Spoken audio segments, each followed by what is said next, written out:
السلام علیکم، امید ہے سارے دوستوں آپ خیر عافیت سے ہوں گے۔ علیمہ خان کی ایک آڈیو نے پورے ملک کے اندر ہلچل مچا دی ہے۔ جیسا کہ آپ کو پتا کہ آج 22 اگست تھا اور پی ٹی آئی کی طرف سے باقاعدہ طور پر آج جلسہ کیا جا رہا تھا اسلام آباد کے اندر، اور جس کے بعد یہ فوری طور پر پیغام جاری ہوا کہ جو تحریک انصاف کا جلسہ ہے اس کو پوسٹ پون کر دیا گیا اور 8 ستمبر کو دوبارہ یہ جلسہ ہوگا۔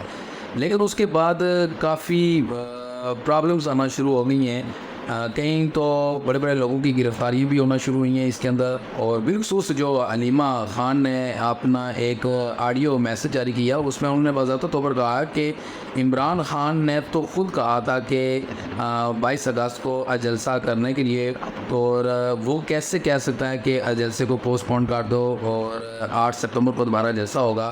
پھر انہوں نے تنقید کر دی ہے اعظم سواتی کے اوپر۔ انہوں نے کہا کہ اعظم سواتی 7:30 بجے اڈیالہ جیل کے اندر وہ کیسے داخل ہوا ہے، اس کو کیسے اجازت ملی ہے، اور یہ ڈائریکٹ میسج آ رہے ہیں اعظم سواتی کے اوپر اور علی امین گنڈا پور کے اوپر۔ وہ کہہ رہی ہیں کہ باضابطہ طور پر اعظم سواتی اور علی امین گنڈا پور کو اسٹیبلشمنٹ نے یہ پیغام دیا ہے کہ آپ یہ پیغام جاری کرو عمران خان کی طرف سے تاکہ جو جلسہ ہے اس کو ملتوی کیا جا سکے، لیکن جلسہ ہر حال میں ہوگا، یہ ان کا کہنا ہے۔ آپ پہلے یہ آڈیو سنیں اور اس کے بعد ہم مزید آپ کو بتاتے ہیں کہ انہوں نے کیا کہا ہے۔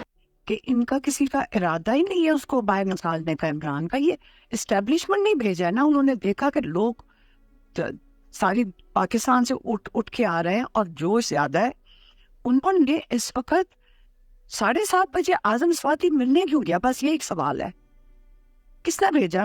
جی، اور تاکہ عمران کو جا کے کہو جی ہم ملتوی کریں، آپ کے نام پہ ہم نے ملتوی کرنا ہے۔ اور میں کئی دفعہ کہہ چکی ہوں کہ عمران خان سے پوچھ کیوں رہے ہیں جیل میں بیٹھے ہوئے؟ چیئرمین تو باہر بیٹھا ہوا ہے، فیصلے یہ خود کرتے ہیں جب دل کرتا ہے، اور جب یہ اس عمران خان کو نکالنے کی بات آتی تو عمران خان سے جا کے پوچھنے بیٹھ جاتا ہے۔ صبح گئے کیوں اعظم سواتی؟ اجازت کیسے ملی؟ آپ سوال پوچھے اپنی سوشل میڈیا پہ۔ جی ضرور، تھینک